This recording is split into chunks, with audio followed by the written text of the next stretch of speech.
Amara looked at her daughter Jocelyn with a mixture of pride and tender amusement. The 10-year-old's face was a picture of serious contemplation as she shared her thoughts about Timothy, the man Amara hoped to welcome into their lives. "Mum, why do we need this Timothy? We're doing just fine on our own," Jocelyn declared, her voice carrying a gravity that belied her years. Her eyes, wise and questioning, searched her mother's face for answers. Amara, trying to maintain a composed expression, felt a swell of admiration for her daughter's insight. She had navigated the challenges of single parenthood after a fleeting, ill-fated romance with a man who shied away from commitment. Though the heartache had been profound, it had also ignited a fire within her, fueling her personal growth and eventual success. Growing up in the stark confines of an orphanage, Amara had learned the art of self-reliance at a young age. When she found herself alone with a child, she drew upon an inner well of strength and resilience she hadn't known existed. Her journey began humbly, handing out flyers and selling flowers on bustling street corners. But within these simple acts, she discovered an unyielding passion for business. Then Amara honed her skills in nail services. Her deft touch and keen eye for detail quickly set her apart. A year later, with unwavering determination, she opened her own beauty salon, a sanctuary of elegance and grace amidst the city's clamour. And finally, her triumphs fanned the flames of her ambition so much that she expanded her empire to include 3 cosmetic salons, a flower shop, and a women's boutique. Yet, despite her flourishing career and financial success, Amara felt the gnawing emptiness of loneliness. She yearned for the warmth of romance, for the comfort of waking up beside someone who cherished her, and for the simple shared joys of a life intertwined with another's. When she encountered Timothy online, she saw a glimmer of hope, a chance to finally attain the happiness that had long eluded her. Timothy had captivated Amara from their first virtual interactions, but their relationship had been slow to progress beyond online chats. Several planned meetings were cancelled at the last minute, leaving Amara frustrated and doubtful. However, when Timothy finally showed up for a cafe date, greeting them with roses for Amara and a teddy bear for Jocelyn, Amara was overjoyed. Jocelyn, however, sensed something cold and unfriendly in Timothy's demeanour. As they sat in the cafe, Timothy's charm and attentiveness put Amara at ease, a feeling she hadn't experienced in quite some time. When the bill arrived, Timothy realised with a start that he had misplaced his wallet. Amara, ever gracious, quickly assured him it was no trouble and settled the cheque herself, leaving a generous tip. On returning home, Amara asked Jocelyn's opinion of Timothy. The girl honestly shared her discomfort, but Amara brushed off her concerns, writing them off to the child's vivid imagination. That night, Jocelyn went to bed with a heavy heart, wishing her mother would stop seeing Timothy.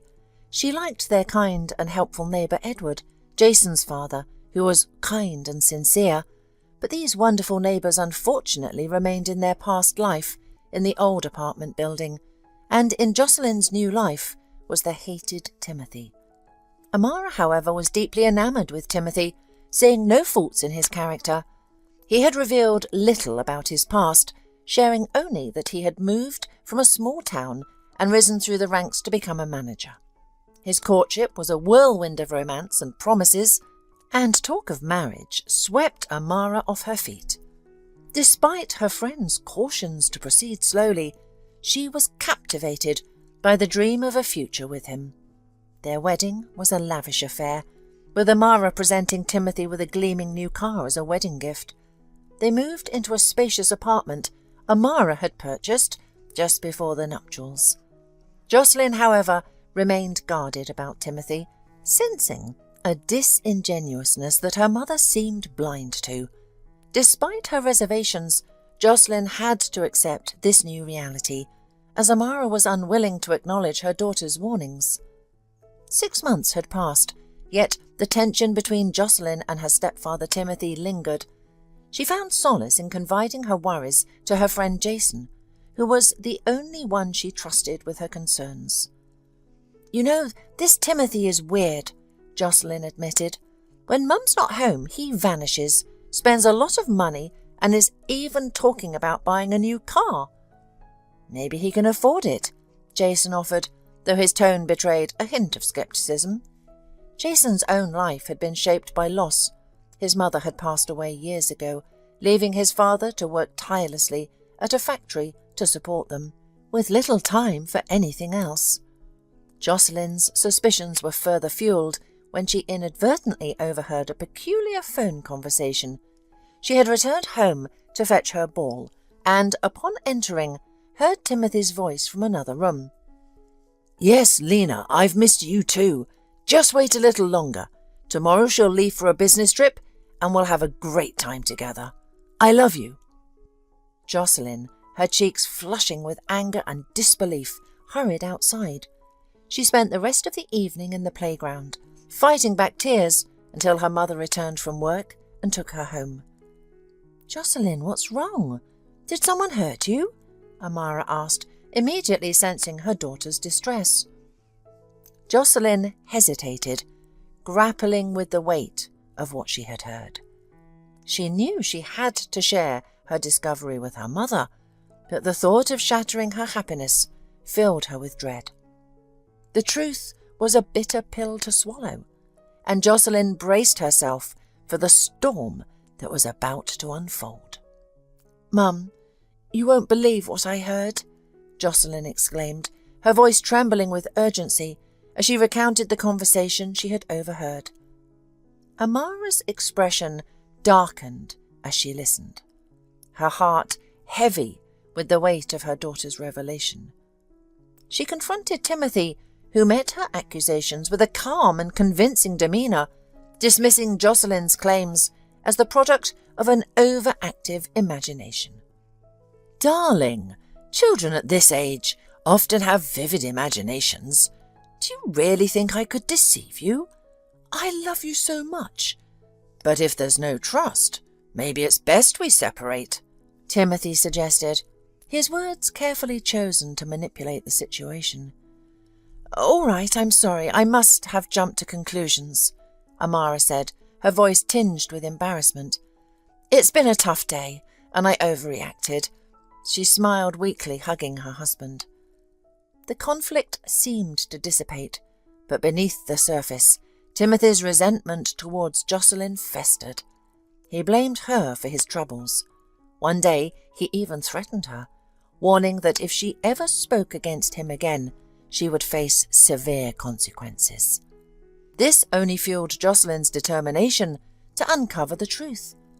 Realizing that her words alone were not enough to convince her mother, Jocelyn decided to gather concrete evidence.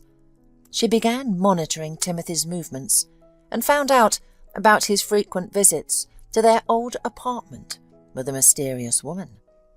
With a strategic and careful approach, Jocelyn was resolved to expose Timothy's deceit and protect her mother from further heartache. Jocelyn confided in her friend Jason, sharing her growing concerns about Timothy. "I know something bad is happening, but I don't have any proof," she lamented. "I feel so sorry for my mum. While she's out earning money, he's deceiving her." Jason offered a solution. "Maybe we should set up a camera. My dad has one. I saw him setting it up. It's not complicated. We can store the recording on a phone or a flash drive." The next morning, Jocelyn and Jason, feeling like spies on a secret mission, took the keys from her mother's old apartment, snuck into it, and installed the camera. They didn't have to wait long. That very day, Timothy took the keys and spent the day at his old apartment. The following day, when Amara returned from a business trip, Jocelyn handed her the flash drive with the recording. "What's this?" Amara asked skeptically. "More nonsense?" "No, Mum. It's a video for you. About Timothy. I haven't watched it, but you'll understand everything." Amara was intrigued, but only managed to watch the video once she was at work. What she saw made her turn pale, and she sat motionless for a long time, shocked by the revelation. Composing herself, she picked up Jocelyn from school early, and together they went to the old apartment. Opening the door, Amara found Timothy in the embrace of woman. "Get out of here, both of you!" Amara screamed in anger, "and never come near my family again!" At that moment, Amara's world shifted. But she stood resolute. The pain of betrayal was profound, but it also ignited a strength within her that would guide them through the challenges ahead. Meanwhile, the unfamiliar woman quickly dressed and hurried away, but Timothy showed no intention of sorrow. "What are you looking at? Thought you could buy me? Think again," he sneered, turning his gaze to Jocelyn. "This is all your fault, you little brat. You ruined everything. I warned you. Now you'll pay." He lunged at Jocelyn, but Amara stepped in his way. A struggle ensued, but Amara was no match for the stronger Timothy. Jocelyn ran for help, finding Jason and his father Edward. When they rushed into the apartment, Timothy had pinned Amara to the floor, trying to strangle her. Edward swiftly intervened, pulling Timothy off Amara. The two men fought fiercely, but Edward eventually managed to subdue Timothy. Amara called the police, and Timothy was taken into custody, facing serious charges for assault and attempted murder. She apologized to Jocelyn for not believing her sooner and for allowing the situation to escalate. In gratitude for Edward's support, Amara offered him money, but he declined. "Listen, if you really want to thank me, let's have dinner together at the cafe by the waterfront. It's a beautiful place with excellent cuisine."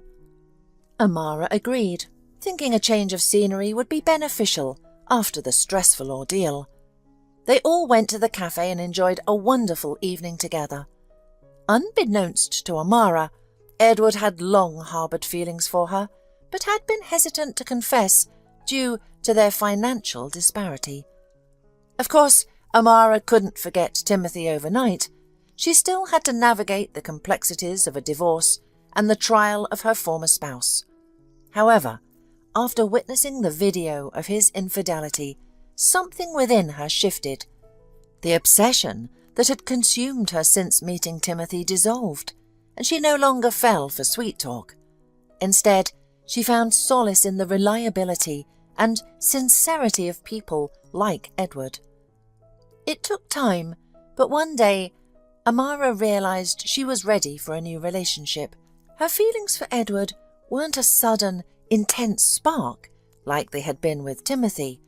Instead, they grew steadily, filling her heart with a deep, genuine love for a man who was true and steadfast. Edward didn't try to impress her with grand gestures or empty promises. He simply offered her a partnership in life, and she agreed with pleasure. Jocelyn and Jason were overjoyed. The couple chose not to have a lavish wedding, opting instead for a simple ceremony at the registry office. Edward became not only a faithful and loving husband to Amara, but also a reliable business partner. Their home was filled with prosperity, harmony, and love, a testament to the strength of their bond and the resilience of their family.